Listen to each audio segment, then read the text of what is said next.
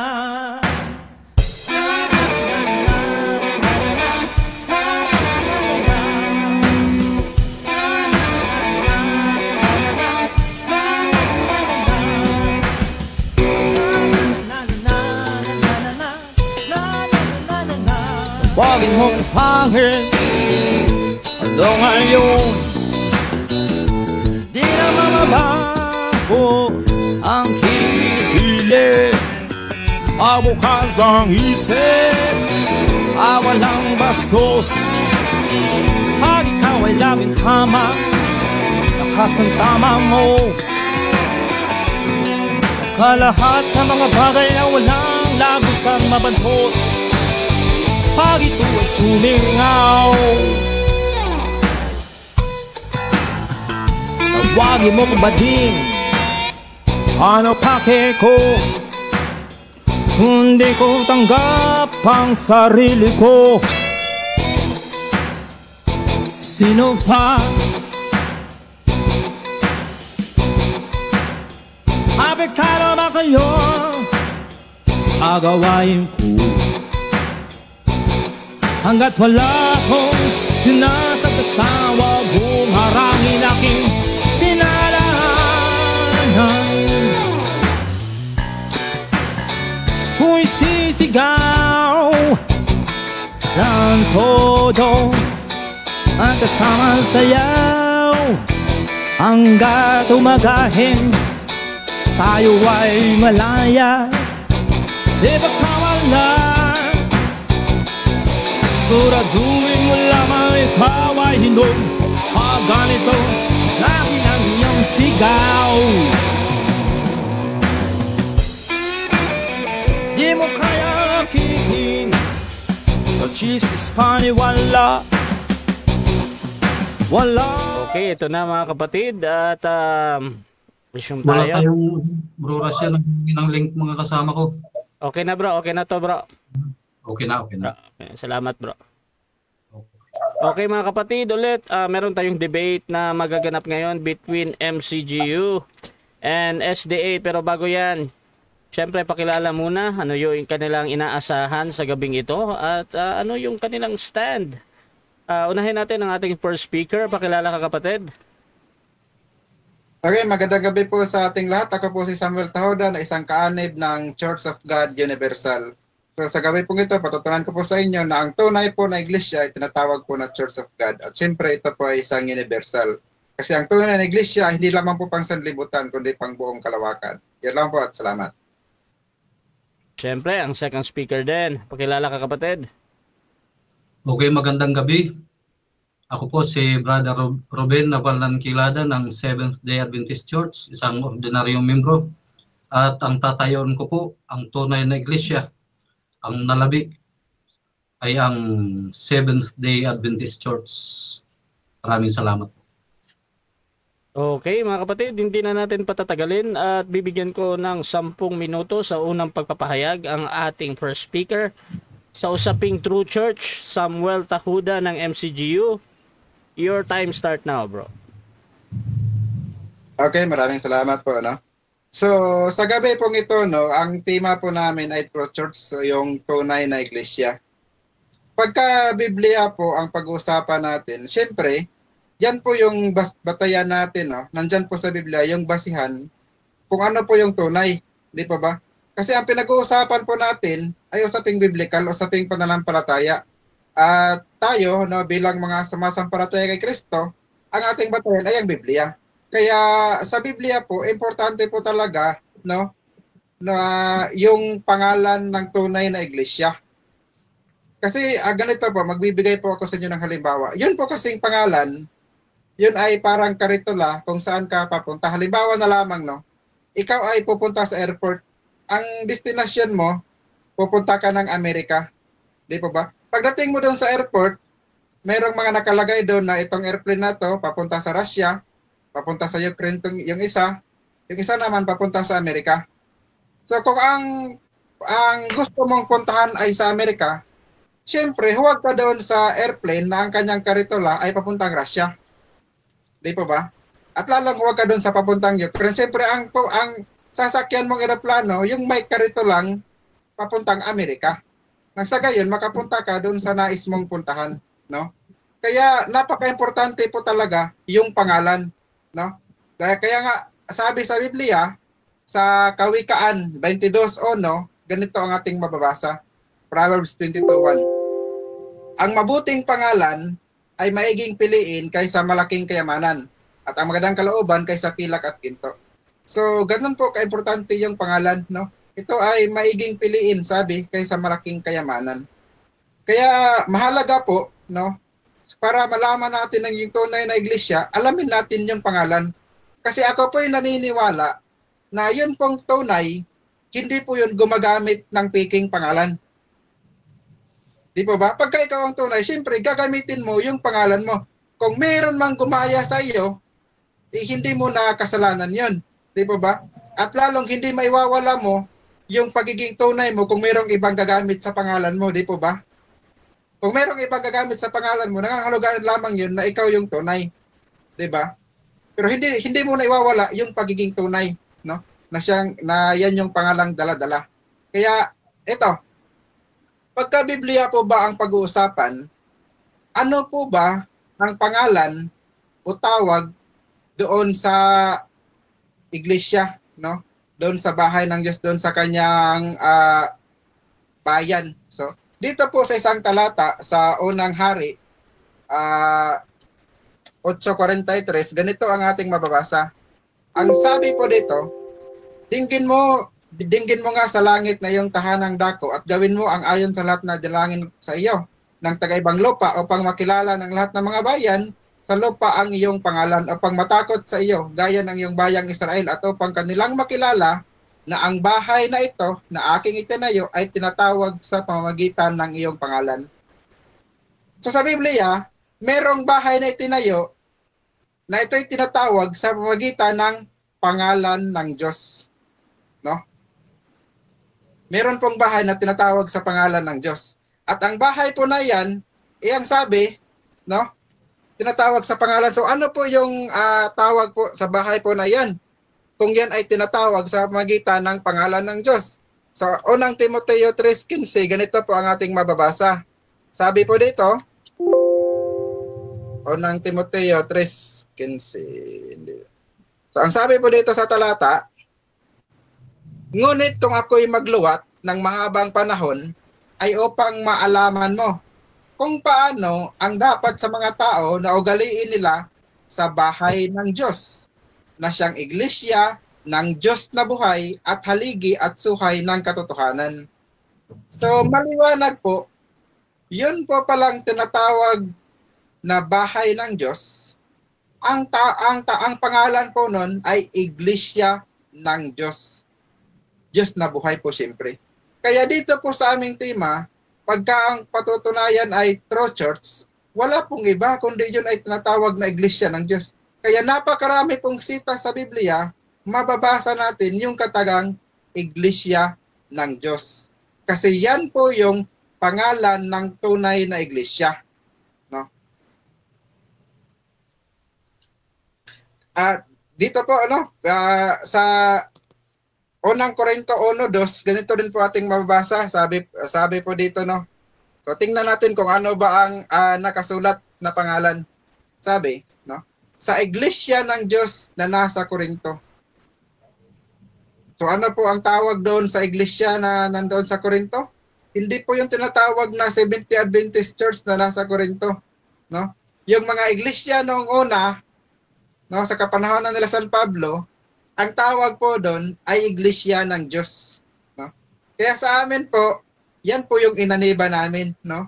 Kaya ang tawag sa amin, kaanib sa iglesia ng Diyos.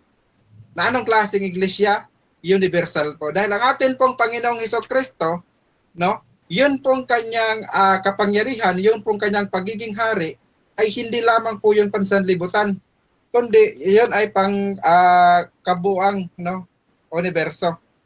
Gaya ng ating mababasa sa Mateo 28:18 lang sabi, at lumapit si Jesus sa kanila at sila'y kanyang kinausap na sinasabi, ang lahat ng kapamahalaan sa langit at sa ibabaw ng lupa ay naibigay na sa akin. So si Kristo bilang Pangulo sa iglesia, ang iglesia na kanyang pinamamahalaan, pinangunguluhan ay hindi lamang po sa ibabaw ng lupa, kundi maging sa langit. Kaya kung mapapansin niyo po, kung babasahin po natin sa amplified version, no, ng Biblia, si Kristo po, siya po ay isang universal head of the church ayon sa Ephesians 1:22, no? Kung meron kang diyan siya yung amplified version, no, ng Ephesians 1:22, mababasa po natin diyan, no? Sabi dito, and he has put all things under his feet and has appointed unto him the universal and supreme head of the church. Headship exercised throughout the church. So, si Kristo po bilang Pangulo sa iglesia, siya po ay universal and supreme head. Kaya maliwanag po, pagka Biblia ang pag-usapan, yun pong iglesia ng Diyos, universal po yun. At yun po ang aming kinaaniban. Kaya kung mayroon mang gumagamit halimbawa ng iglesia ng Diyos, kaanib daw sila, pero naman sila ay pangsanlibutan lamang or international, gumagamit lang yun sila sa pangalan, pero wala sa kanila yung katotohanan. Dahil ang tunay na iglesia, yun ay Church of God Universal. Ilang minutes lang para natitira, Brother Asya? 2 minutes. Okay. At dito po sa iglesia po, no, na kumbaga sa tunay na iglesia na pinapanguluhan ng ating Panginoong Hesukristo. So alamin po natin, no, kung ano ba yung pagkakaiba ng iglesyang ito doon sa iglesia doon sa kabila, no? Sabi dito sa isang talata sa unang Korinto 13:33 hanggang 34, ang sabi bagal na. Ang sabi po dito sa iglesia po ng mga banal, no? Ang tanda po sa iglesia ng mga banal ay ipinagbabawal po na magturo ang mga kababaihan. No? Sabi ni San Pablo, bilang tanda sa iglesia ng mga banal o sa ito po, no, sa sulat po niya sa unang Korinto 14:33 hanggang 34, ito sabi, sapagkat ang Diyos ay hindi Diyos ng kaguluhan kundi ng kapayapaan. Gaya ng lahat ng iglesia ng mga banal, ang mga babae ay magsitahimik sa mga iglesia, sapagkat sila ay walang kapahintulutang magsalita kundi sila ay pasakop gaya naman ang sinasabi ng kautusan. So ito po ay isang palatandaan sa isang tunay na iglesia. Na sa tunay na iglesia, hindi po maaari na yung babae ang magiging mangangaral. At lalong hindi maaari na yung babae ang magiging puno ng iglesia, no? Nakatulad na lamang doon sa kinabibilangan ng ating kapatid dyan sa kabila, no? Hindi po papayag ang Diyos na ang babae ang mamuno, kundi sa tunay na iglesia, pinapatahimik po mga babae, no? Hindi katulad nung sa kabila nga na doon pa yung pinagkukunan nila ng pinakaaral nila, no? Dahil pagka po ang babae ang mamumuno sa isang samahan, ang sabi ng Diyos, tungkol sa aking bayan, Isaiah 3:12, mga bata ang umighati sa kanila at mga babae ang magpupuno sa kanila, o bayan ko, silang nagsipatnubay sa iyo, mga gliligaw sa iyo at sisira ng daan ng iyong mga landas. So, masisira po talaga pagka yung babae na mamuno. Kaya pinagbabawal po yan sa tunay na iglesia. Pagka mayroong iglesia, babaeng namumuno, nangangahulugan lamang po yun na hindi at hindi po yan banal.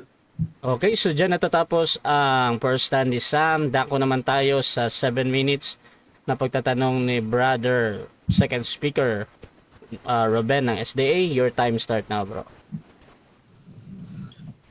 Brother Sam, yung mga talatang ginamit mo tungkol sa Iglesia ng Diyos ay ginagamit ng MCGI, Iglesia ng Diyos kay Kristo Jesus, Halig at Suhay, ginagamit ng MCGU. Alin sa tatlong ito yung tunay? Yung tunay po, yan po nakasulat sa Biblia po, no? Yung tinatawag po na Church of God, at yun po ay isang universal church. Hindi po 70 Adventist, wala pong ganon sa Biblia. Next question. Ibig mong sabihin mali itong MCGI at saka yung Iglesia ng Diyos kay Kristo Jesus na gumagamit din ng mga talatang ginamit mo, mali yung dalawa.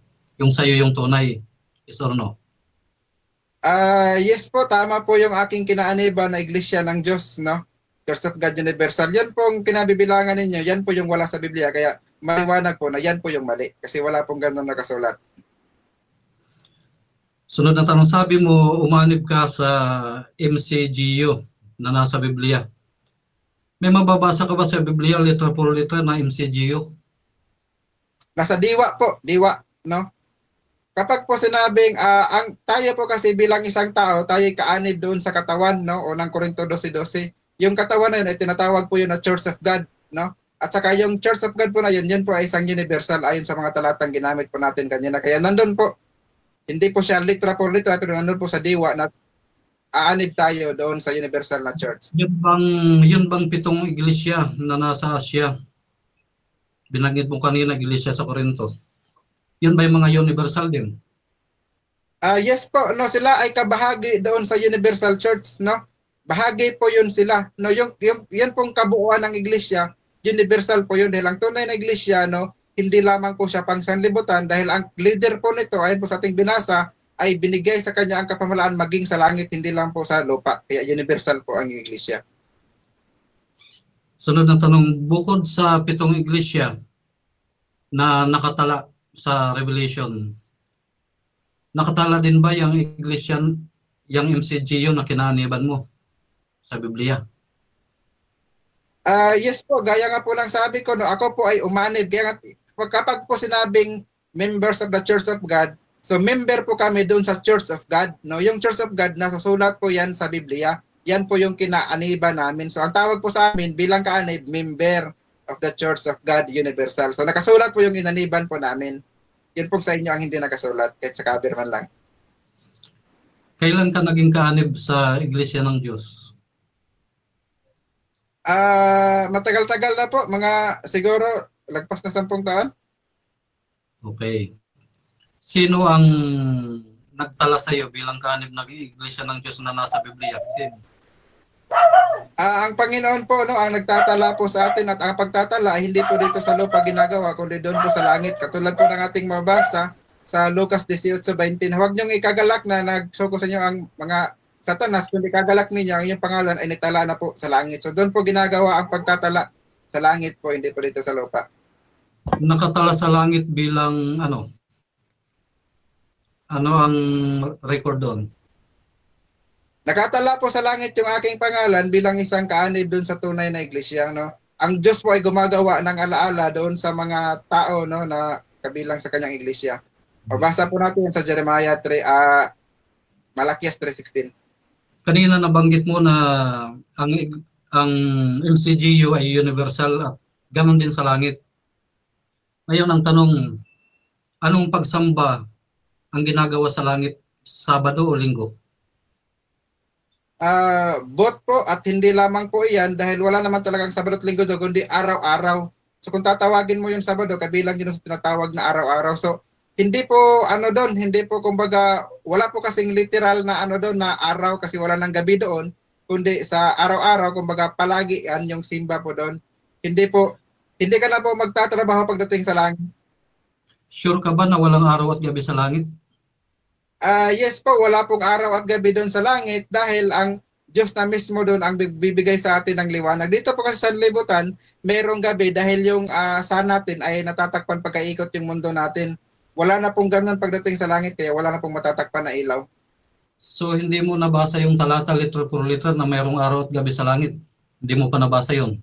Nabasa ko po at hindi mo lang siguro po naintindihan. Siguro mas maganda ibigay mo yung sitas para may paliwanag ko sa iyo ang tamang kahulugan nung sa sinasabi ng talata. Ngayon, sabi mo kanina, araw-araw ang pagsamba sa langit. Saan mababasa na araw-araw yung pagsamba? Pangilin. Yung pangilin ha?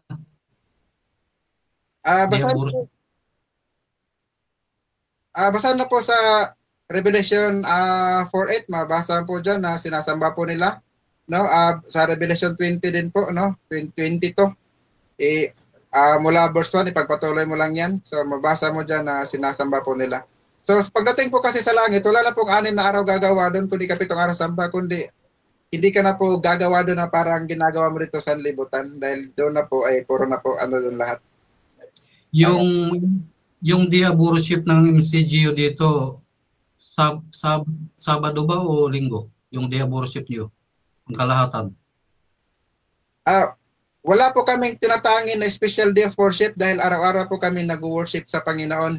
Siguro maaaring itatanong mo yung pagkakatipon ng mga kapatiran. No, yan siguro gusto mong itanong. Kasi pagka sinasabi po kasing worship, araw man o gabi nag-worship po kami. Yung pagtitipon sa church. Yung okay. Pagkalahatan. So sa tunay po na iglesia, ang pagtitipon po ayon sa ating mababasa sa Gawa 20 no, unang Korinto 15:1 to 16:1 to, yan po ay unang araw. Kaya kung ano yung ginagawa nung nasa unang siglo, siyempre yun pong ginagawa namin bilang kaanib naman doon sa tunay na iglesia na nauna sa unang siglo. Ano yung unang araw na yon? Yung may pagsamba? Yes, pagsamba din po yun at the same time pagkakatipon po ng mga kapatid, no. wag niyo pong ibahin po no kapag sinabing pagsamba, yun na lang yun. Kasi gaya nga nasabi ko, araw-gabi naman nag-worship kami pero merong special day para magkatipon na kung saan yun ay naitaon sa linggo dahil yan yung araw na kung saan libre yung iba karamihan. So dyan natatapos ang first cross ng ating second speaker. Dako naman tayo sa kanyang first stand bilang first speaker dito, second speaker dito sa ating debate, True Church. Ang topic, Brother Ruben ng Seventh-day Adventist. Your time start now, bro. Okay, magandang gabi po. At magpapahayag po tayo ng tamang aral pagdating sa tunay na iglesia. Dahil maraming gumagamit ng talatang iglesia ng Diyos. Marami yan, hindi lang 3 yan. Kung inyong titingnan sa record, ginagamit ang mga talatang yan bilang pagpapatunayan nila na sila daw yung tama. Ang tanong, sino sa kanila ang tunay? Ngayon dito tayo, sundan natin yung history sa Biblia. Ang history. Alam nyo ba na sa Genesis pa lang ay naitatag na ang unang iglesia? Genesis 4 talatang 26. At nagkaanak si Seth ng isang lalaki at tinawag ang kaniyang pangalan na Enos. Noon ay pinasimulan ng mga tao ang pagtawag sa pangalan ng Panginoon. Kung ating titingnan mga kapatid, yung iglesia sa Greek ay ecclesia. Ibig sabihin, gathering of people. Binabanggit pa dito na nagpupunta sa temple, church building, or synagogue. Yeah.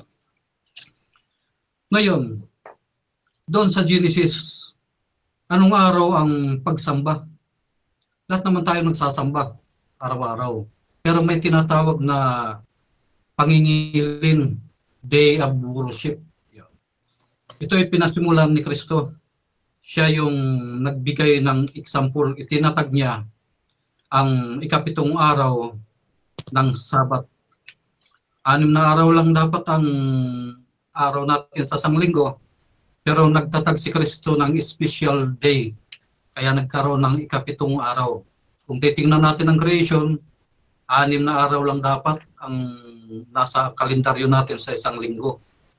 Kaya si Kristo, nung magtatag siya ng 7 araw na Sabat, naging 7 na.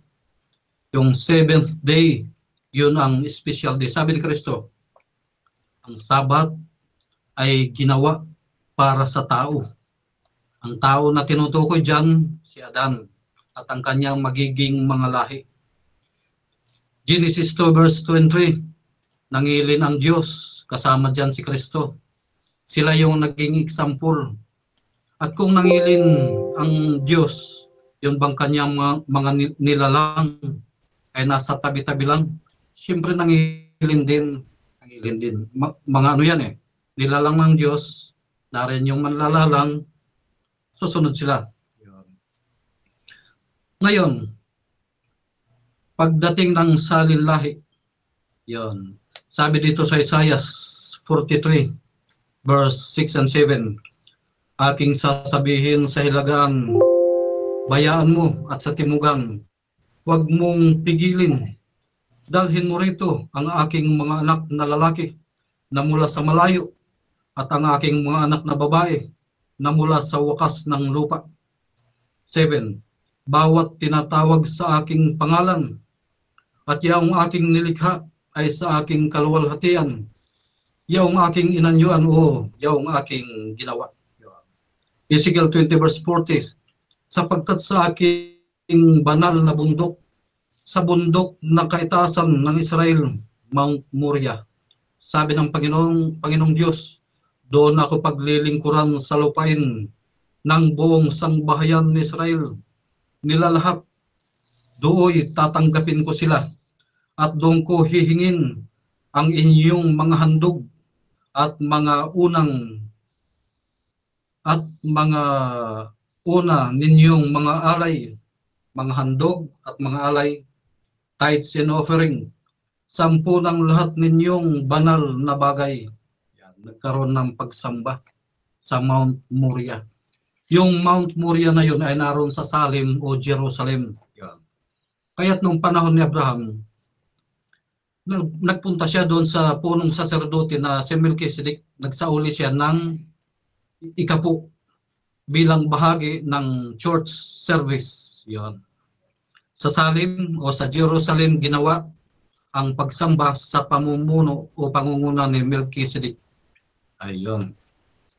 Ngayon pagdating sa English, doon sa ilang, sabi ng Diyos kay Moises, magtayo ka ng tabernakulo o ng sanktuaryo na kung saan ako'y mananahan sa gitna nila. Itinayo yung sanktuaryo. Sabi ni Apostol Pablo sa Hebreo 8:5, yung sanktuaryo sa ilang o sanktuaryo dito sa lupa ay kopya ng tunay na sanktuaryo sa langit. Ibig sabihin, sa langit pala mayroong sanktuaryo. Kaya sabi ng Diyos kay Moises, gumawa ka ng kopya para magkaroon kayo ng guide ng pagsamba. Doon sa iglesia sa ilang, araw-araw ba yung pagsamba? Sa bawat bahay, araw-araw ang pagsamba. Sabi ng Panginoon, kung kayo'y babangon sa umaga, ikwento nyo sa inyong mga anak ang tungkol sa Panginoon. At kung kayo'y bago mahiga sa gabi, ikwento rin nyo sa mga anak ang tungkol sa Panginoon, umawit kayo. Ibig sabihin, mayroong araw-araw na pagsamba. At mayroon ding pangkalahatan o pangingilin. Yan. Sabi sa Exodo 20 verse 8 to 11, ang ikapitong araw ay sabat sa Panginoon mong Diyos. Yan. 6 na araw magtatrabaho ka. Sa ikapito, mangingilin ka. Kaya kung mayroong magtuturo na araw-araw pagsamba, yun ay isang pandaraya para alisin sa isipan ng mga tao yung sinasabi ng Diyos na pangingilin o pagsamba, pangkalahatan para sa Diyos. Ang mga iglesia sa ngayon, linggo, yung church service, ginagamit ang gawa 20, 1, yun ay mga pagtitipon o ambagan. Linggo ang na-record dahil tapos na silang magkaroon ng Sabbath worship noong Sabado. Kaya't yung Sabado, pag gumabi na, linggo na yon. Si Pablo, nung siya nangangaral, sabi doon linggo, may binata na inantok na hulog. Yung pangangaral ni Pablo mula Sabat hanggang gabi, linggo na, kumaba dahil alis siya kinabukasan, inantok yung mga nakikinig. Ipinagpapalagay ito ng mga mandarayang mga ngaral, linggo daw yung pagsamba, pagtitipon. Kung ating palang susuriin yung mga talata, nagkaroon pala sila ng Sabbath worship. Kanina tinanong natin, yun bang MCGU ay kaugnay doon sa langit? O daw. Anong pagsamba sa langit? Araw-araw. O, nililihis tayo. May pagsamba sa langit na isang araw lang, yung pangkalahatan. Isaiah 66 verse 23. Lahat ay paroroon sa harapan ng Panginoon upang sambahin ako sa araw ng Sabat. Revelation 7 verse 9. Bawat bansa, wika, lahi, bayan, paroroon sa harapan ng trono ng Diyos upang sumamba. Anong araw? Sabado. Hindi po pwedeng ituro ng Diyos sa iglesia sa ilang ang pagsambang Sabado. Tapos pagdating dito sa bagong tipan ay linggo na, hindi po pwede yun. Kung ano yung prinsipyo ng Diyos na itinatag sa iglesia sa ilang, ganun din ang susundan ng mga Kristiyano. Anong araw pag nagsasamba sila, Pablo? Gawa 16 verse 13. Nung sila ipapunta na sa Roma, nasa lugar sila ng mga Hintil. Anong sabi? At kami lumabas sa pintuan o sa gate ng syudad. At kami naghanap ng lugar na mapapanalanginan. At nakahanap kami na doon sa tabing ilog. At nagsiupo. At may nakita kaming mga babaeng nagkikwentuhan at kami nakipagsalitaan sa kanila. Yun, nahikayat sila Lydia. Ibig sabihin, nagpatuloy yung Sabbath worship. ng tunay na iglesia.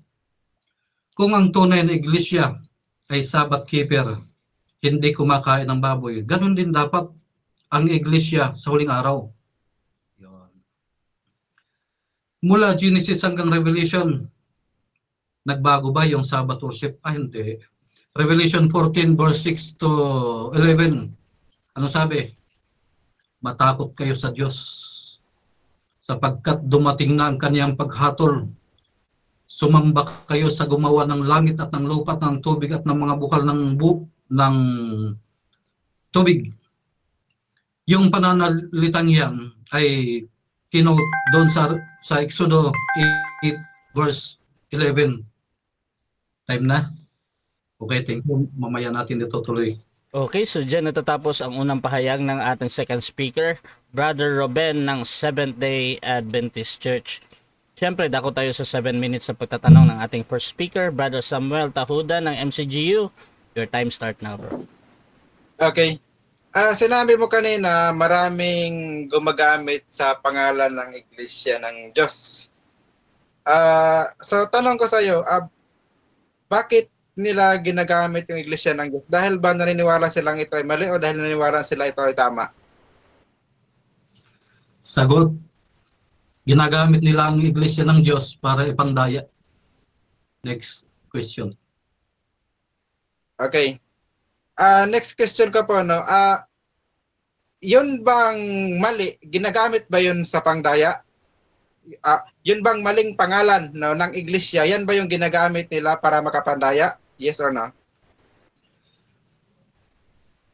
No. Ang pangalan o nakasulat, tama. Pero gagamitin nila sa pandadaya para magmukha silang tama. Next question. Okay. So, sasagot mo na, no? So, ibig sabihin, sumasang-ayon ka na yung pangalang Iglesia ng Diyos, yan yung pangalan ng tunay na Iglesia na ginagamit ng iba na gumagaya. Yes or no? No, ang Iglesia ng Diyos ay katawagan yan. Hindi yan katulad ng mga nakalagay ngayon sa karatula na nakarestro. Katawagan lang yan, Iglesia ng Diyos, Iglesia sa ilang, Iglesia ni Cristo, mga katawagan yan. Next question. Ang katawagan po ba ay hindi pangalan? Ang katawagan ay hindi pangalan, pero minsan ikinakapit sa pangalan. Bansag. Next Okay. question. So, nung sabihin mo kanina na maraming gumagamit sa pangalang Iglesia ng Diyos, so inaamin mo ba na mali yung pagsabi mo na yun ay pangalan, yung Iglesia ng Diyos? Dahil sabi mo katawagan lang at hindi pangalan? No. Sinagot lamang kita doon sa ipinupunto mo na ang Iglesia ng Diyos na kinabibilangan mo na mayroong universal ay tama. Sabi ko ginagamit yan sa pandaraya. Next question. Okay. Sinabi mo kanina, no, na ang araw ng pagsamba sa Genesis ay Sabado. Tama ba yung narinig ko? Sinabi mo, Sabado yung araw ng pagsamba sa Genesis? Yes. Ang ikapitong araw ay Sabbath. The seventh day is the Sabbath day. Ayon sa Exodo 8:11 to 8, Exodo 20:8 to 11. Magkadugtong yan. Isang sumulat ng Genesis at saka Exodus. Okay, nung sabihin mo na ang araw ng pagsamba sa Genesis ay Sabado, sinasabi mo ba na ang Diyos ay sumamba doon sa Genesis 2:1-3 sa araw ng Sabado? Yes or no? Nangilin sila para bigyan ng example ang kanyang mga nilalang kung paano sumamba sa manlalalang. Next question. Okay. Pagkatapos po ba ng kanilang pangilin na sinasabi mo, meron ka bang nabasa na sila ay gumawa ulit at nangilin ulit pagdating sa kapitong araw o wala kang nabasa na ganon? Sagot, nagtuloy-tuloy ang Sabbath worship. Next question. Okay. Ang sabi mo, ang Sabat ay ginawa para sa tao, no? Na ang sabi mo kamo, ito ginawa para kay Adan. Meron ka bang nabasa, no, na si Adan ay inutusan ng Diyos na mangilin ng 7 araw? Yes or no? Sagot, hindi na kailangang utusan dahil nariyan na yung aktual na pangingilin, Genesis 2 verse 2 and 3. Parang ano yan, parang ganito.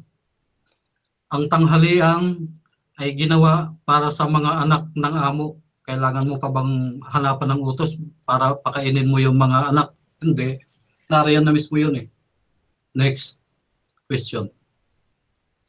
Okay, so inaamin mo ngayon na wala kang mababasa na si Adan ay inutusan na mangilin ng Sabat?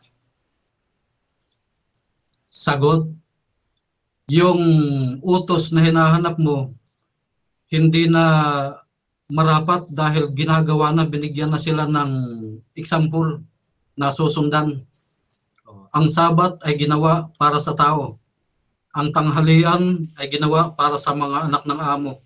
Hanapan mo pa ba ng utos para pakainin mo yung mga anak ng amo? Nariyan na nga, ginawa na nga yung tanghalian. Ganon din sa Sabat. Next. Okay.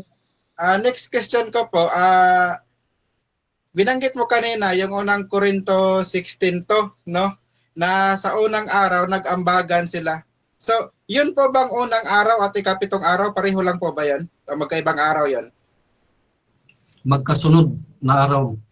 Pagkatapos ng ikapitong araw, Sabat o Sabado, magiging linggo na yan ang bilang pag gumabi na. Next question. Ang tanong ko po, sa tunay po na iglesia na kinabibilangan ni San Pablo, ano pong araw yung nabasa ninyo doon sa unang Korinto 16 at saka Gawa 20 na sila ay nagkatipon? Ikapitong araw o unang araw? Sagot, nagkakatipon sila o nagkakaroon ng Sabbath worship, Sabado. Gawa 13:45 to 48. Gawa 16 verse 13, Sabado yan. Doon naman sa ibang pagkakataon, nagkakatipon sila linggo para magdala ng mga ambag para sa Jerusalem. Kagutom sa Jerusalem noon eh, nag-aambagan sila. Okay, Next. sinabi ko na nag-ambagan sila sa linggo. Ngayon may binanggit ka na Gawa 13. Yun po bang sa Gawa 13 na pinangaral ni San Pablo, yun po ba ay mga kasamahan na nila or mga ibang ibang grupo yon na pinapangaralan lang nila? Kasamahan o hindi kasamahan? Hindi, mga hintil yun. Gawa 13 verse 48. At nang marinig ng mga hintil ang pabalita, sila'y nagalak at sila'y ibinilang sa mga magkakaroon ng buhay na walang hanggan. Kung ibababa natin doon sa verse 44, at nang sumunod na Sabat, halos buong bayan ay nakinig. Okay, so dyan natatapos ang first part ng ating debate. Handa ko tayo sa rebuttal. Mauna ulit si Sam. 10 minutes bro. Your time start now. Okay, maraming salamat po, no? So, ang atin pong kausap ay napunta po siya sa usaping Sabat.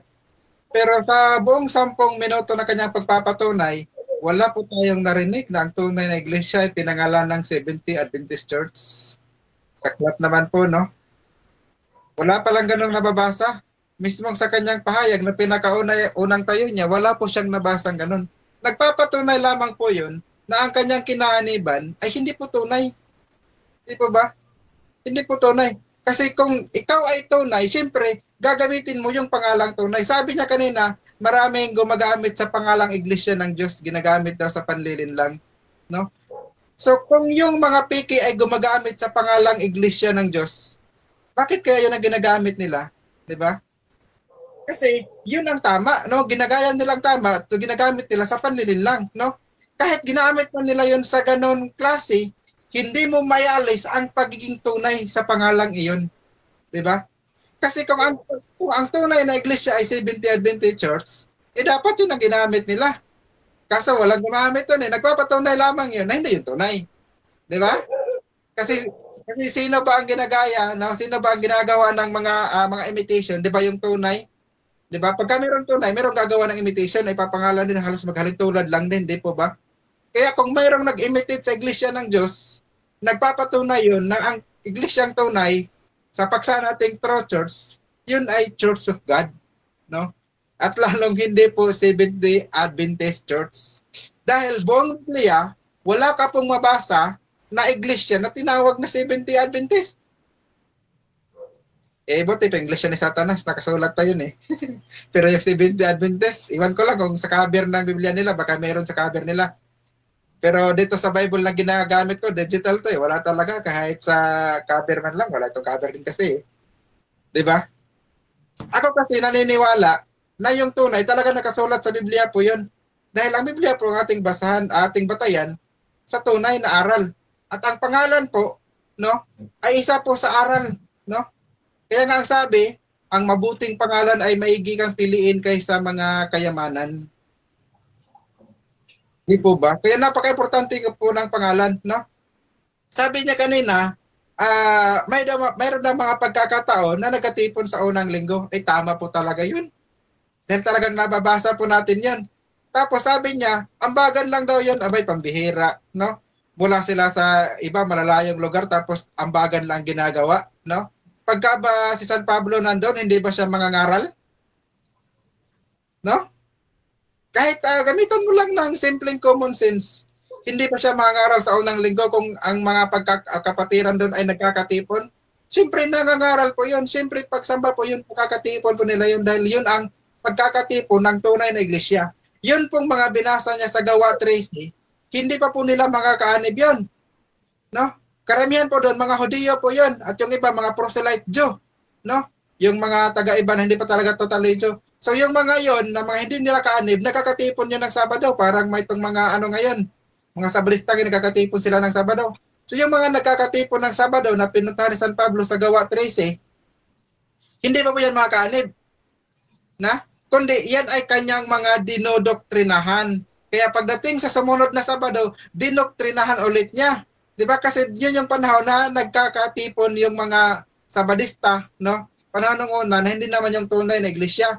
So yung mga nasa kabila, no? Yun ay pinapangaralan ni San Pablo doon sa araw ng Sabado. Bakit? Kasi sa araw ng Linggo, si Pablo naman ay nangangaral doon sa tunay na iglesia. Di ba ba? Kaya sa labas, no? Katulad ng mabasa natin sa Gawa 13, tagalabas po yan, hindi po yan kaanib ng tunay na iglesia. Kaya yan, dinodoktrinan niya yan. At yung mga yan, pagka naanib na, ang pagkakatipon naman nila doon sa tunay na iglesia ay unang araw na. Basahin po natin para meron tayong patunay. No? Sabi po dito sa isang talata sa unang Korinto, 16 to. Ito kasing kapatid natin, pinaghalo-halo niya yung araw ng doktrina at saka araw ng pagsamba, pagkakatipon ng mga tunay na alagad eh. Sabi dito, tuwing unang araw ng sanglinggo, ang bawat isa inyo ay magbukod na magtisampan. Ayun, sa kanyang gininhawa upang huwag nang gumawa ng mga ambagan sa pagparehan ko. So, sa unang araw pa pala, ginagawa nila yung ambagan. No? Di po ba? So, hindi lang po ambagan ang kanilang ginagawa dyan. No? Siyempre, may pangangaral po dyan. Diba? So, maliwanag po sa tunay na iglesia, no? Para yung pagkakatipon ng tunay na iglesia, ng mga kaanib po dyan, unang araw po sila nagkakatipon. Kaya kung may mabasa ka, may pinangaral si Pablo ng Sabado, hindi po nila kaanib yun, kundi dinodoktrina lang po yun. No? Kaya palpak po talaga yung ating kapatid sa kabila. No? Dahil yun pala ang kanyang ginaya, yun pala yung mga hindi pa kaanib sa tunay na iglesia, no? At doon po sa wala pong nailatag ang ating kapatid, no? Doon sa batayan ng pagiging tunay nila, no? Hindi mangalang siguro niya. Iwan ko lang kung nabanggit ba niya yung pangalan ng kanilang samang Seventh-day Adventist Church na yan na yung tunay. Parang hindi ko narinig iwan ko lang kung nabanggit ba niya o hindi, no? So kaya maliwanag po sa aming usapin, no? Na true church, Biblia po ang ating batayan, no? Sabi po ng Diyos, no? Katulad nga po ng binasa po niya kanina, yung Isaiah 43:7, sabi, bawat tinatawag sa aking pangalan at yung aking nilikha ay sa aking karuwalhatian, yung aking naniwan o yung aking ginawa. So itong bahay ng Diyos na iglesia, ito po ay kanyang ginawa, no? Kaya ang tawag po dito, sabi, tinatawag sa aking pangalan. Ang Diyos po, hindi po tinatawag na 70 ang Diyos. 'Di ba? Kaya kung ang bayan ng Diyos ay tinatawag sa kanyang pangalan, ay hindi mo po tinatawag na 70 kasi ang Diyos wala siyang pangalan 70. So, sabi po sa ikalawang Kronika, 7:14, no? Tingnan natin kung kanino ba talaga ay pinapangalan yung tunay. Ang sabi, kung ang aking bayan na tinatawag sa pamamagitan ng aking pangalan. Ayan na naman, bayan ng Diyos, no? Yung bayan ng Diyos, hindi po yung tinatawag sa pamamagitan ng kung anumang araw po dyan. Wala po tayong ganang mabasa sa Biblia. Ang tunay na bayan ng Diyos, sabi, ang aking bayan na tinatawag sa pamamagitan ng aking pangalan. No? Ang tunay na bayan tinatawag sa pangalan ng Diyos, hindi po sa araw, no? Kung anumang araw dyan. At sa katunayan po, yan pong sinasabi ng ating kausap kasi napunta na siya sa Sabat. Yun pong ikapitong araw na sinasabi niyang Sabat, yan po ay pinahinto na ng Diyos, no? Yung pagiging Sabat ng ikapitong araw, winasak na yan, sinira, pinahinto na po yan ng Diyos. Ano po patunay natin? Basahin pa natin sa Biblia. Hindi po ito invento ko ha, kundi nakasulat po ito maging sa Biblia ninyo mga SDA. Lamentation 2:7. Iniwasak ng Panginoon ang kanyang dambana, kanyang kinayamutan ang kanyang sanktuaryo, kanyang ibinigay sa kamay ng kaaway ang mga pader ng kanyang mga palasyo. Sila yung sa Panginoon na parang, ano po? 2 minutes? Okay. Lamentation, sa verse 6, at kanyang inalis na may karahasan ang tabernakulo niya na gaya ng halamanan, kanyang sinira ang kanyang mga dako ng kapulungan, ipinalimot ng Panginoon ang takdang kapulungan at Sabat sa Sion at hinamak sa pag-iinit ng kanyang galit ang hari at ang saserdote. So, Lamentation 2:6 po yan. Kung yun mang ikapitong araw noong una ay ginawang Sabat ng Diyos, ang sabi, yun po ay kanyang inalis, kanyang sinira. No?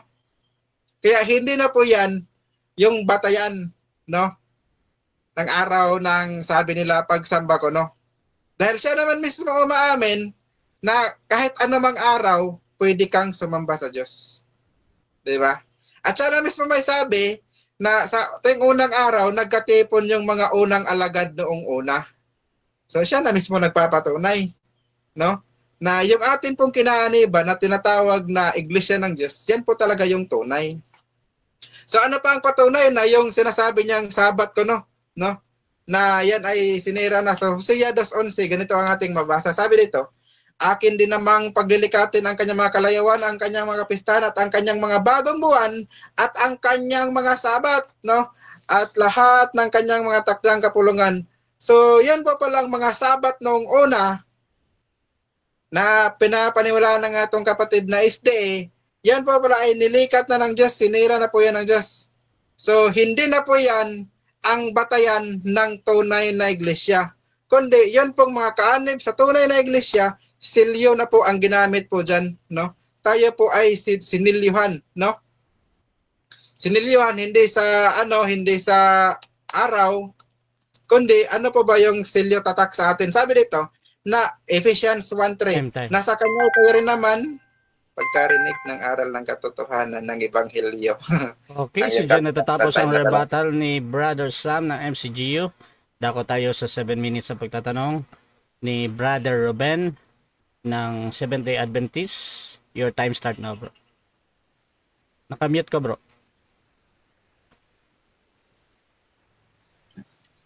Okay, tanong Brother Sam. Kanina sabi mo, yung mga Kristiyano doon sa 1 Corinto 16, nagkaroon ng pangangaral o pagsamba. Saan dyan sa talata na nagkaroon ng pangangaral si Pablo at nagkaroon ng pagsamba? Saan dyan sa 1 Corinto 16? Okay, kung babasahin mo po yan ng nakasulat po dyan na sila po ay nagkakatipon at sa tuwing kanilang pagkakatipon, meron po talagang pangangaral, no, nangyari. So, ang ginawa po kasi dyan, iniulat yung nila dyan, yung ginawa nila, pero kasama na po dyan, so, yung mga, yung mga pagsamba, pangangaral nga po nila. Saan dyan yung salitang nagkaroon ng pagsamba? Sa talatang yan. Pakibasa. Okay po, wala po dyan sa mismong talata, pero pagka titingnan po natin yung ibang talata, kasi ang Biblia, hindi naman po isang talata lamang po, di ba? Alam mo naman siguro po yan. No? So sa unang araw po, marami po tayong mabasa na sa unang araw sila po ay nagkakaroon ng pagsamba. At hindi lang po sa ng araw, kundi gaya nga nasabi ko, kahit anumang araw, meron po silang pagsamba pagka po sila ay nagkatipon. Sunod na tanong. Kanina nung unang tanong ko, sabi mo, mayroong pagsamba. Ngayon, nung pinapahanap ko sa iyo yung salitang pagsamba, sabi mo wala. Tanong, aminin mo ba na nagsisinungaling ka kanina pa? Yes or no? Hindi po ako nagsisinungaling, hindi mo alam po naintindihan yung sinasabi ko. No? Dahil ikaw na mismo may sabi sa sarili mo na kahit gamiban, pwede kang sumamba. Di ba ba? So, maliban na lang kung i-deny mo na sinabi mong kahit anong araw pwedeng sumamba. No? Para pwede mong ipagpilitan na walang pagsamba silang ginagawa sa kanilang pagkakatipon. So may pagkakatipon po dyan, may ambagan. So pagka may ambagan, pinapasalamatan yan, dinadasalan yan, so may pagsamba pong naganap. Maliban na lang sabihin mong hindi nila pinapasalamatan yung kanilang ambagan. Sunod na tanong, saan mababasa yung sinalita mo? Pinasasalamatan, dinadalangin, may pagsamba. Saan dyan sa mga talata mo? Mababasa po natin na sa unang Tesalonica 5:18 na ito po ay utos ng Diyos na sa lahat ng bagay tayo ay magpasalamat. So kung yung ambagan ay isang mabuting bagay, yun po ay kanilang ipinagpasalamat sa Diyos. So mayroon pong pagsambang naganap. So nakasulat po yan unang Tesalonica 5:18. Sa lahat ng bagay, magpasalamat kayo. Kaya may pagsamba. Sa unang Tesalonica na ginamit mo, sa lahat ng bagay magpasalamat kayo. May binanggit ba doon na sa araw ng linggo? Yes po, pagkadiwa po yung ating titingnan, no? Pagka sinabi pong sa lahat ng mga salamat kayo, kahit anumang araw nyo ginawa yan, pagka meron kayong bagay na ginawa, kasama na po dyan yung linggo. Di ba? Kasi hindi mo naman may kakala, yung linggo ay araw din po yun. So, sabi mo, kahit anong araw pwedeng sumamba, di pasok po doon yung linggo. Ikaw mismo may sabi niyan. Ay, wait lang. Nalubat. Pero, wala kang mababasa na araw ng linggo doon sa ano na yon, sa talata na binigay mo. Yes or no? Litra po wala, no? Pero pagkadiwa ang ating pagkausapan, pagka po sa buong Biblia, dahil ikaw na mismo may sabi sa sarili mo, no, na kahit anong araw, kahit gabi man, pwedeng sumamba. Kaya kung kahit anong araw pwedeng sumamba, lalong-lalo na sa linggo, no? 'Di ba? Kaya maliwanag po yan, ikaw mismo nagpapatunay na kahit linggo pwedeng sumamba. Kahit hindi na nakalitra. Pagka sinabing araw-araw, kasama na po yan. Sunod na tanong, araw-araw ba kayo nagkakatipon sa kapilya nyo? Yes or no? No po, hindi po. Gaya nga ng sabi ko, nagtaon po kami ng isang araw doon sa unang araw kasi yan po yung panahon na kung saan yung mga kapatiran ay libre, no, doon sa kanilang mga gawain, sa kanilang panghanap buhay. Kaya pinili yung unang araw. At bilang yun pong pagkakatipon, bagamat yun ay pagpapasalamat din o pagsamba din, ay hindi lamang po yun ang pagsambang ginagawa. Kundi gaya nga ng sabi mo, rin, araw man o gabi, kahit anong araw man, pwedeng sumamba. Yun bang kasasabi mo lang na yun, na pinili yung araw ng pagsamba at pagkakatipon, araw ng linggo? Utos ba yan ng Diyos o hindi? Utos po yan ng Diyos, no? Gaya po ng sulat, sinasabi ni San Pablo, unang Corinto 3:47, no? Kung ang isa ay mag-isip isang propeta o sa espiritu, ay kikilala niya ang mga bagay na sinusulat ko na pawang utos ng Panginoon. At ang sabi ni San Pablo, sa unang araw, magkatipon kayo, mag-ambagan kayo. Kaya utos po yun ng Diyos. Ano ang iniutos ng Diyos sa talatang ginamit mo? Mag-ambagan o magsamba?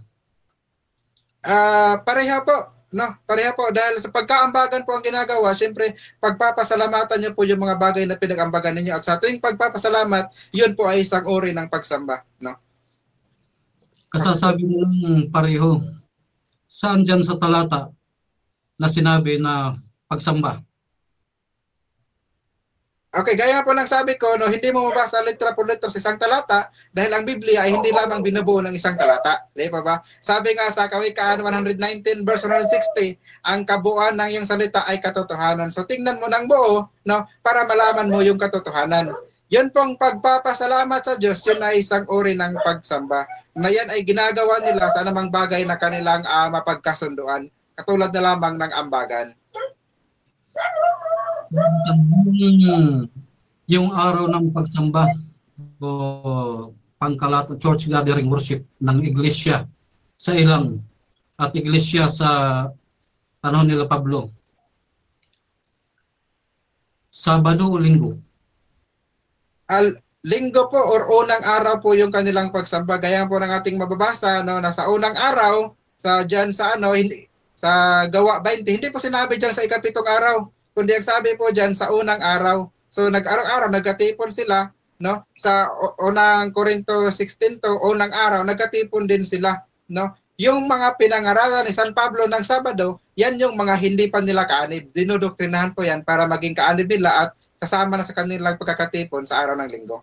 Sabado yung indoctrination yung ginagawa sa Sabado, hindi po yun gathering ng ano, kapatiran. Ibig mo bang sabihin binago ni Pablo yung pagsamba, yung Sabbath worship? Okay, so dyan natatapos ang second cross ng ating second speaker. Dako naman tayo sa 10 minutes niya na rebuttal. Your time start now, bro. Okay. Ang ating topic ay True Church. Pag sinabing tunay na iglesia, titingnan mo yan sa karakter sa gawain, lalo na sa pagsamba. Madaling sabihin, tunay kami. Anong araw pagsamba niyo? Linggo. Yung marami ngayon, kahit nga Church of Satan linggo eh. Tunay ba yun? Gagamitin din yung mga talata para mandaya. Alam niyo mga kapatid, ang nalabing iglesia, ang Seventh-day Adventist Church, ay inirehistro ayon sa hinihiling ng gobyerno. Yan. Pero sinundan nito ang doktrina mula sa Eden hanggang sa panahon ng mga apostol, Sabbath worship ang ginagawa dyan. Si Pablo, nangangaral siya, Sabado, nagre-preach, sabi niya, pag linggo dadaanan ko yung mga ambag nyo, tipunin nyo na.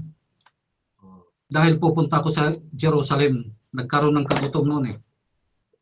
Kaya't nagkaroon ng pagtitipon ng mga ambag, mga ayuda. Ginagamit ang talatang ito sa pandaraya ng maraming sandikaper. Tinatanong natin kanina ang ating first speaker, ano ang nakalagay sa talata, pagsamba o ambagan? Ambagan. Maya-maya sasabihin niya pagsamba, may mababasa ba? Walang mababasa. Ibabalik na naman. O, di halata. Basag yung palpak na doktrina ng MCGU. Ngayon, anong ibig sabihin ng seventh day? Nangingilin ng ikapitong araw na Sabat. Kaya nga seventh day. Adventist. Naghihintay sa pagdating ni Kristo. Alam nyo ba sa Genesis pa lang, sinabi na ni Enoch, darating ang Panginoon. Naghihintay na sila. Habang nangingilin sila ng Sabat, naghihintay sila sa Panginoon.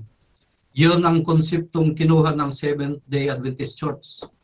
Nangingilin ng ikapitong araw at naghihintay sa ikalawang pagbabalik ng Panginoong Hesukristo. Kaya Seventh-day Adventist Church ang pangalang ipinarehistro, angkop sa karakter ng iglesia doon sa Eden, sa ilang, maging sa panahon ng mga apostol. Ano sabi ng kasulatan? Ito nagbigay ang Diyos ng ng palatandaan na sa Isaias. Ano sabi? Na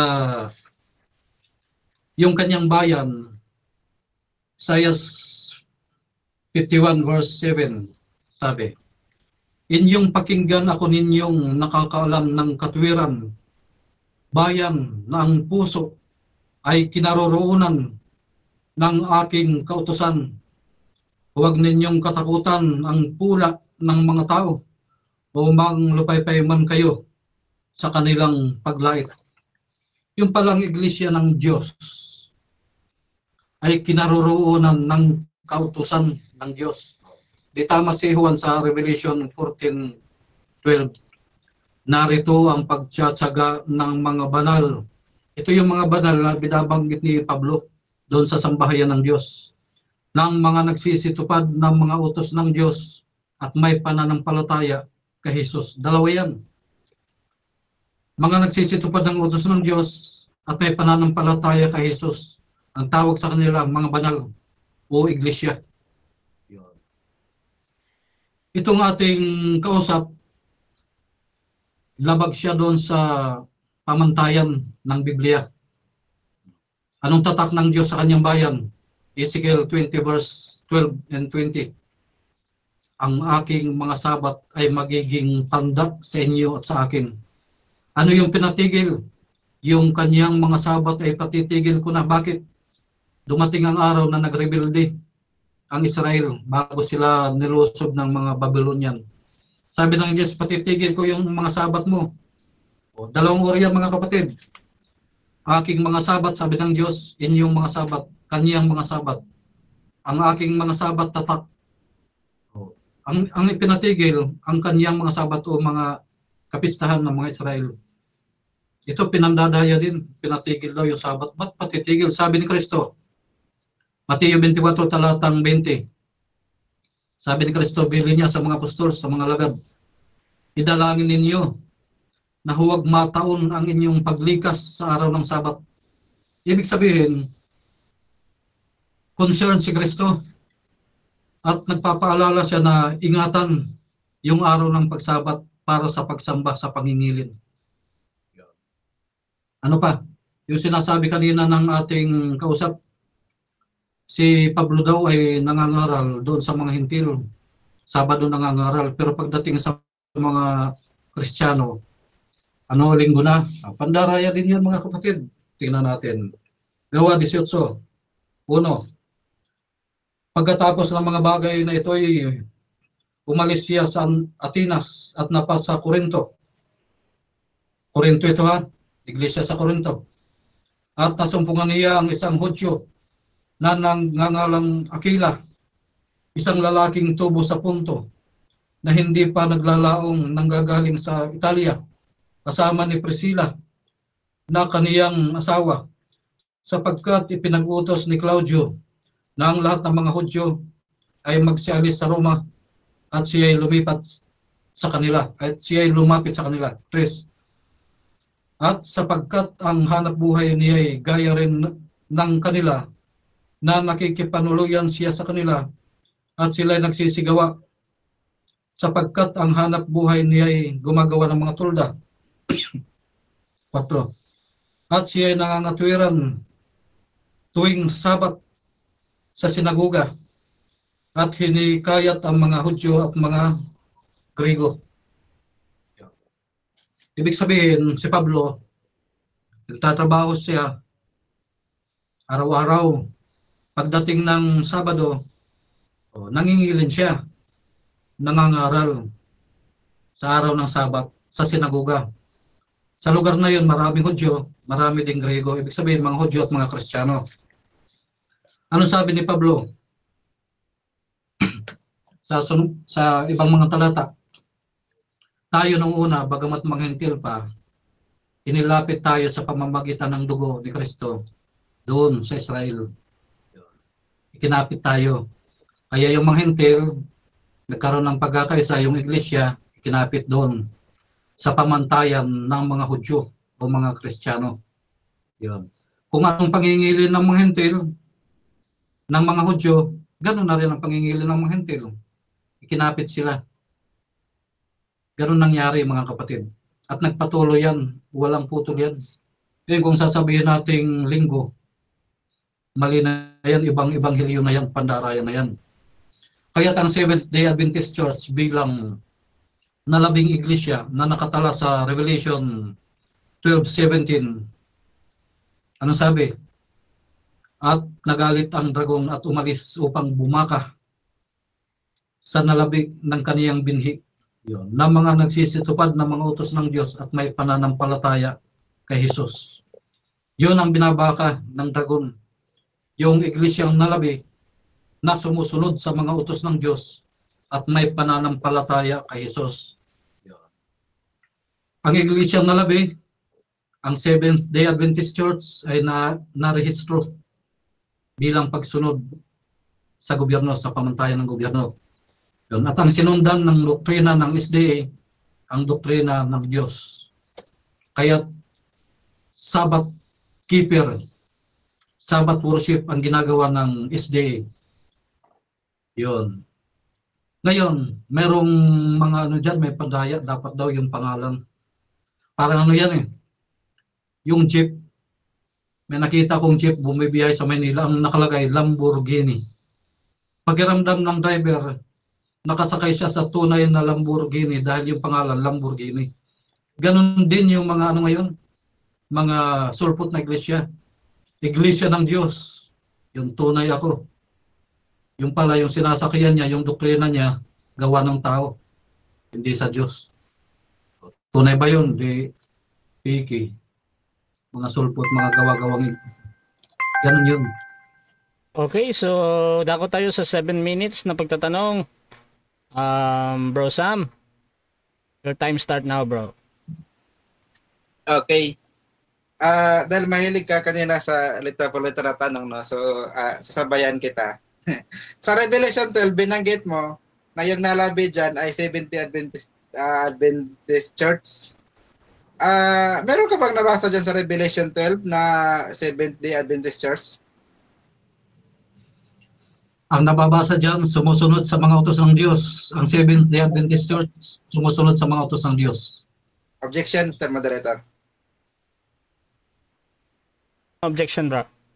Ang tanong ko kasi ay categorical, meron o wala. So tinatanong ko kung meron bang basa dyan na Seventh-day Adventist Church. So meron o wala muna bago siya magano. So objection ni Bro Sam, meron ba daw o wala? Bro Ruben, ready ka nang sumagot or magka-counter object ka muna? Mag-counter muna ako. Ang counter ko, ang SDA ay narehistro 1863. Ang Biblia natapos noon pa. Okay. Kaya ba't hanapin dyan yung SDA Church? Okay. So, ganito bro. Kailangan mo talagang sumagot doon sa meron or wala, bro.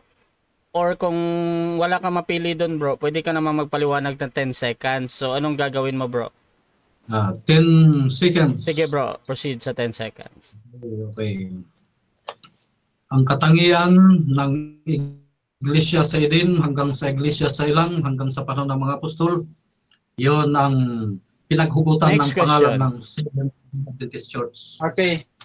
Ang sabi mo, yun ay pinaghugutan. So, ibig sabihin, kayo ay nakigaya lang doon sa iglesia. So, tama ba yan na kayo ay nakigaya lamang? No.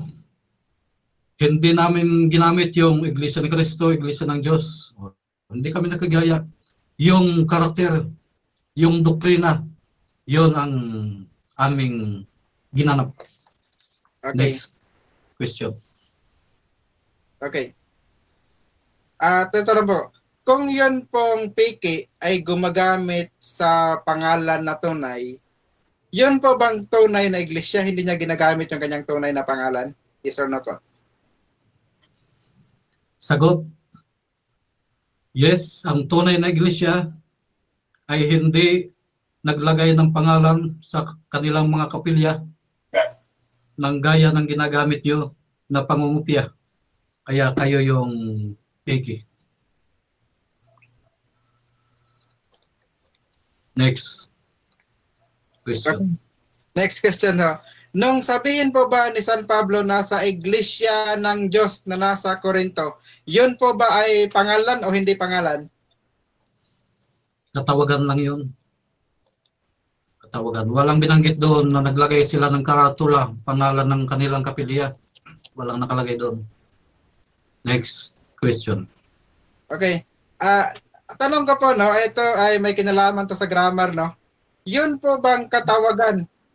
Noun po ba yun or hindi yun noun or pangalan? Yung pong pangalan, noun po yun sa English, di po ba? So pagka po sinabing katawagan, pangalan o hindi pangalan? Sagot. Yung iglesia ng Diyos na nariyan, hindi yan pangalan. Katawagan lang yan. Ano yan eh? Small letter yan eh.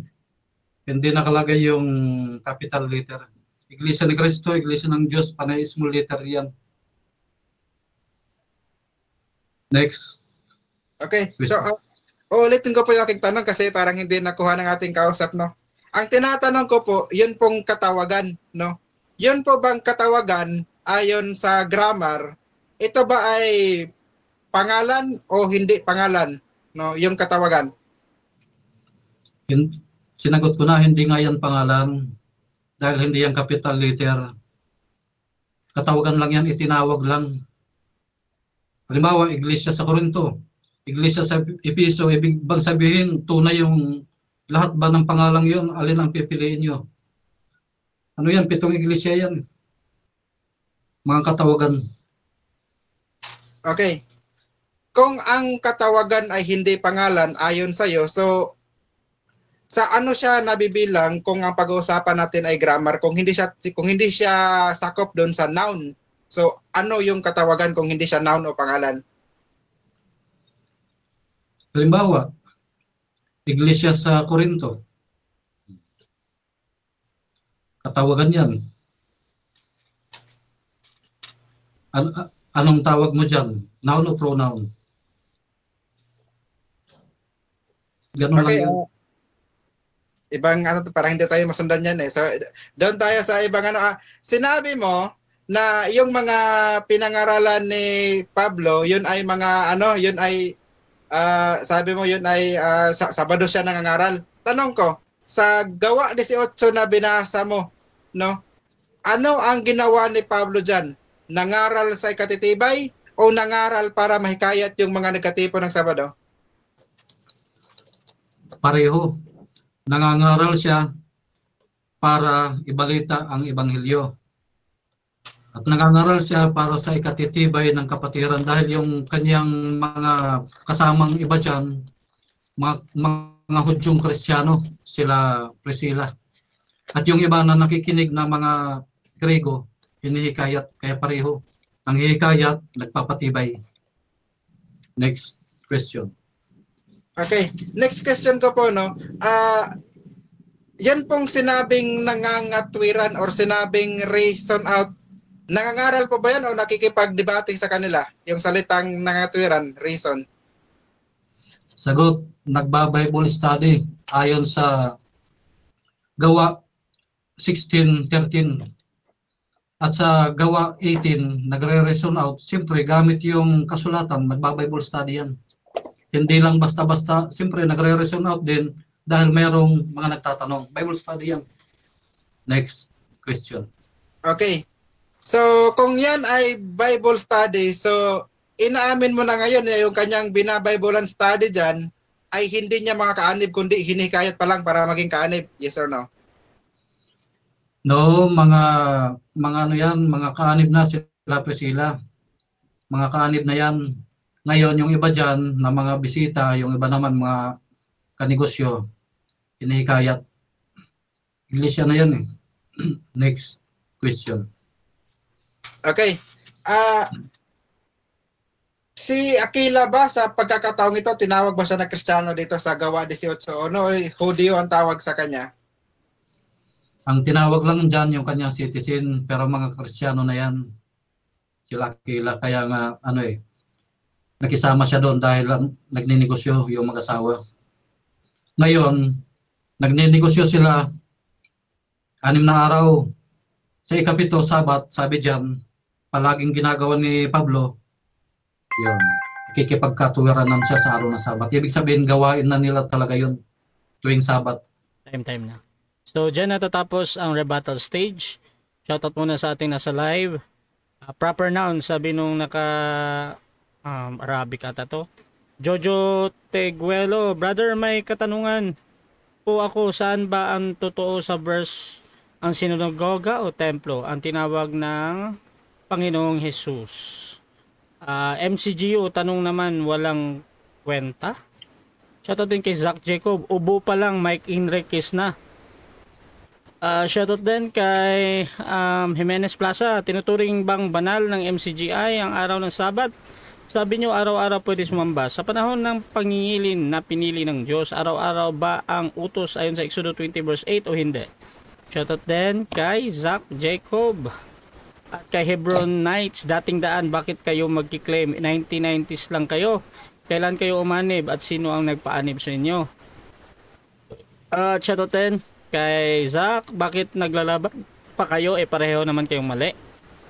Shoutout din kay Aladin, kay Emelda Alfonso, kay TJ Faith Discussion, at yun, Reggie Prudente, panalo si Sam dyan. Dako tayo sa final conclusion. Mauna dito si Brother Ruben. 5 minutes para sa iyo, bro.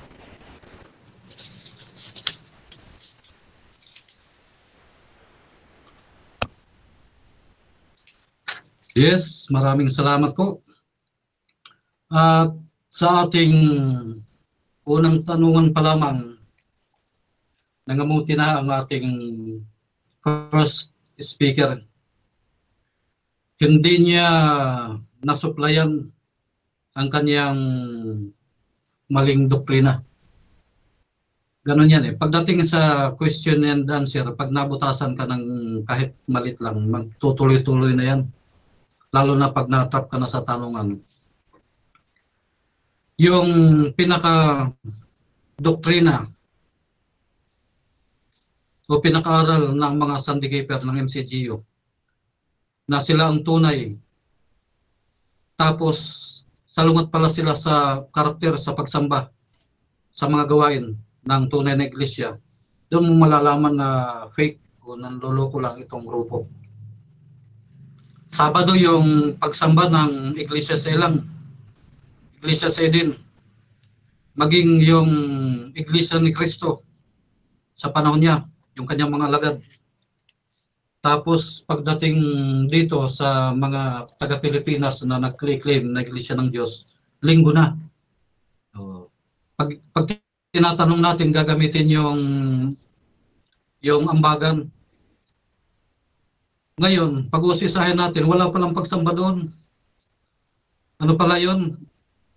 Yung tinipon lang nila yung mga donation, yung mga ayuda para dalhin sa Jerusalem dahil tagutom. Kaya maliwanag na pandaraya ang daladalang doktrina ng ating kausap. Ngayon dahil nabuwag natin, nasira ang kanyang tindig, ito na ang sa akin naman, ang SDA. Gaya ng sinabi ko kanina, doon pa lang sa mga anak ng Diyos, doon sa Genesis, nung nagkaroon ng gathering of people doon, nagsamba sa Diyos. Anong araw ng pagsamba? Natural, Sabat. Pagkatapos, yung isa sa membro nila, si Enoch, anong sabi? Darating ang Panginoon, hinulaan niya. Kaya doon hinugot ang Seventh-day Adventist Church. Nangingili ng araw ng Sabat at naghihintay sa second coming ni Jesus Christ. Sa langit, anong pagsamba? Sabado siyempre. Isaiah 66 verse 23. Lahat ng tao ay paroroon sa harap ko, sabi ng Panginoon, upang sumamba sa araw ng Sabat. Sino yung mga taong yun? Galing sa bawat bansa, bawat wika, lahi, bayan. Revelation 7 verse 9. Universal daw, linggo. Hindi po pwede yun. Church of God, universal, tapos pagdating sa langit, Sabado, dito sa lupa, linggo. Ano yan eh?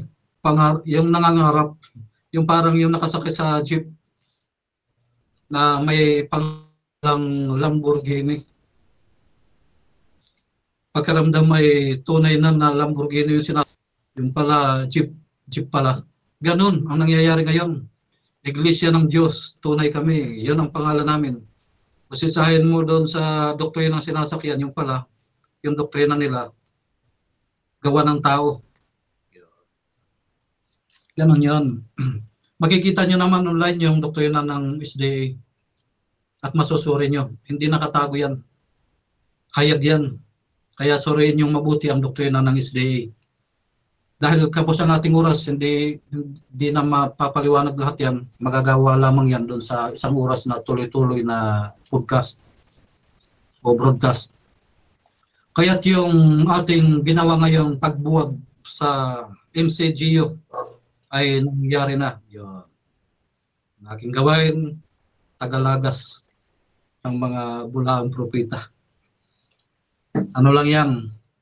Aral lang mga kapatid. Aral lang. At isa pa, ang tunay na iglesia, kaysa ni Kristo. Anong sabi ni Kristo? Ang Sabat ay ginawa para sa tao. Sino yung mga tao? Yung mga mangingilin ng ikapitong araw. Kaya sabi ni Kristo, walang kabuluhan ang pagsamba nila sa akin sapagkat ang sinusunod nila utos ng tao. Thank you, thank you. Okay, at ako tayo sa final conclusion din. Sam, your time start now, bro.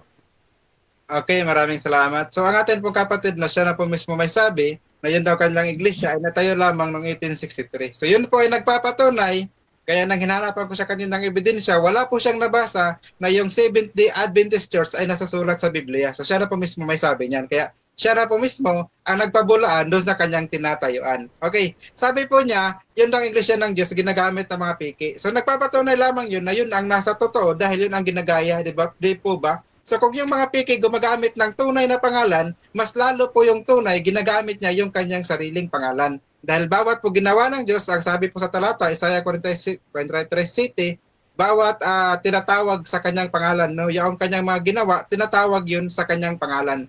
At yun pong sinasabi niyang Sabado daw yung pangangaral na ginagawa ni San Pablo, no? Yun pong mabasa natin sa Gawa 18, ang pinapangaral po ni San Pablo dyan ay hindi po niya mga kaanib, kundi yun po yung kanyang mga kaibayo. Kaya ang sabi po dyan, siya ay nangatwiran or nakipagdebate sa mga taga-sinagoga. Di po ba? So, bakit siya nakipagdebate sa sinagoga kung ang pinuntahan niya ay mga kaanib na po niya?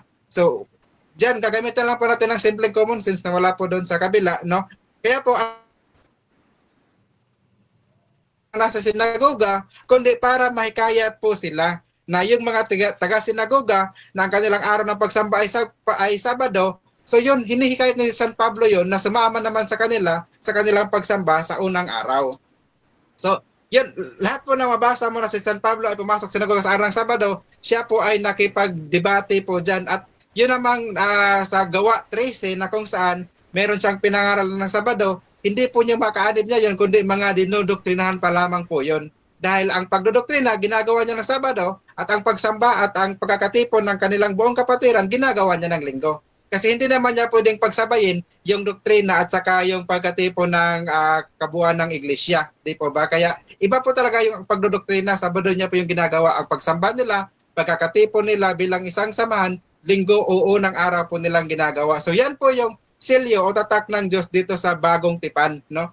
Mabasa po natin yan sa Ephesians 1:3. Yun pong mga sabat na binigay ng Diyos sa tao nung una. Kaya ang sabi, di ba, ang sabat ginawa sa tao, ayon po sa ating nabasa, Lamentation 2:6, Hosea 2:11, yun ay sinira, inalis na po yun ng Diyos. Kaya kung yun pa rin ang ginagawa ng nasa kabila, nangangahulugan lamang yun na wala na siya doon sa tunay na iglesia, no? Dahil ang tunay na iglesia, inalis na yung ikapitong araw na sabat na ibinigay noon. So, wala na pong araw na pagtatangi, no, kung anong araw ka man sasamba sa Diyos. Kaya siya na po rin po mismo ang may sabi kanina na anumang araw pwede kang sumamba sa Diyos. Kaya tama po talaga ang tinitindigan, no, ng ating pinapangaral ngayon na ang tunay na iglesia, yun po ay walang iba kundi ang Church of God, dahil yan po yung nasusulat sa Biblia. So pagka yung karitula ninyo hindi nakasulat sa Biblia, nangangahulugan na mali po kayo, no? Dahil ang pangalan po, gaya ng sabi, ito ay sa napakahalaga. Ito ay isa sa mga aral na dapat nating sampalatayanan at ito po ay nasasulat sa Biblia. Pagka po yung iba magsasabi na wala daw pong pangalan na sulat, baka kulang lang po yun ng aral, lalong-lalo na sa grammar, no? Pagka po katawagan, yan po ay noun po yan, no? Merong tinatawag na proper noun, common noun, at lahat lang po yan ay parang puro noun o katawagan. So yung katawagan, noun, pangalan po yan. So hindi po alam ng ating kausap po yan, no? Kaya pinipilit niya na hindi daw po yun pangalan. So sa Biblia po nung una, kung ano mang itawag ng Diyos doon, kung tatawagin niyang iglesia ng Diyos, yun po ang naging katawagan noon. Kasi yan yung ginamit ng Diyos na pantawag doon sa bagay na yun. At yan po yung nasasulat. Kaya ang bili ni San Pablo, no, sa unang Timoteo 3:15, sabi niya, kung ako'y magluwat man, ay maalaman mo na kung anong gagawin mo no, doon sa bahay ng Diyos na siyang iglesia ng Diyos. No? Yan po yung bahay ng Diyos sa panahon po natin ngayon. Yan po ang kanyang bayan. Ang bayan niya, tinatawag po na iglesia ng Diyos. Hindi po tinatawag doon sa kung anumang araw, gaya na lamang nung sa kabila, na 70 Adventist Church. Dahil sa Biblia, yun pong 70, araw lang po yun, pero hindi po yun iglesia. Yung sa kanila, doon nila ipinangalan ng kanilang iglesia, kaya hindi po yan ang itinayo ng ating Panginoong Hesukristo. So, dahil siya na rin mismo nagsabi na yung kaniyang kinabibilangan na SDA ay naitayo lamang noong 1863. So, nagpapatunay lamang yun na mga bulaang iglesia po sila. Dahil sa tunay na iglesia, sa iglesyang banal, katulad ng sinasabi ni San Pablo, unang Korinto 14:33 hanggang 34, hindi po pinahihintulutan na yung babae mamuno mangaral sa isang iglesia, no? Sa iglesyang banal. So kung meron mang iglesia dyan na pinamumunuan, pinangangaralan ng isang babae, nagpapatunay lamang yun na yung iglesia na yan ay hindi yan banal. Dahil sa iglesyang banal, bawal po ang babae mamuro at magturo. Okay, so dyan natatapos ang debate natin between MCGU and SDA, mga kapatid. At before natin i-end yung ating live, syempre gusto ko muna silang bigyan ng time magpasalamat sa ating mga viewers dyan. Unahin natin si Samuel, bro. Salamat, bro. Salamat po sa lahat ng mga nanonood na, lalo na doon sa mga naikaibayo natin sa pananampalataya. Naway mayroon kayong natutunan, no, sa gabing ito dito sa aming pinag-uusapan. At sa mga gusto pa pong makaalam doon sa mga aral na sinasampalataya na ng MCGO, ay pumunta lamang po kayo sa ating YouTube channel sa YouTube po, no. Yun pong search nyo lang yung pangalan na Samuel Tahuda. So nandun po naka-record lahat yung mga debating ginagawa ko, kabilang na po itong sa amin ngayon, so i-upload ko rin po sa aking YouTube channel. Salamat po, Moderator Rasha, no, sa isang maayos, no, na pag-moderate sa aming debate, at sa aking kaibigan dyan sa kabila, si Brad Robin Nabal Nakilada, no. Maraming salamat sa isang maginoong talakayan. So, yun lang po, at salamat sa lahat. Salamat sa Diyos. Okay, at syempre, salamat din, bro, Robin. Okay, maraming salamat, Brother Rasha. Maraming salamat, Brother Samuel, sa napakagandang daloy ng pagdidebate. Ito yung maginoong debate.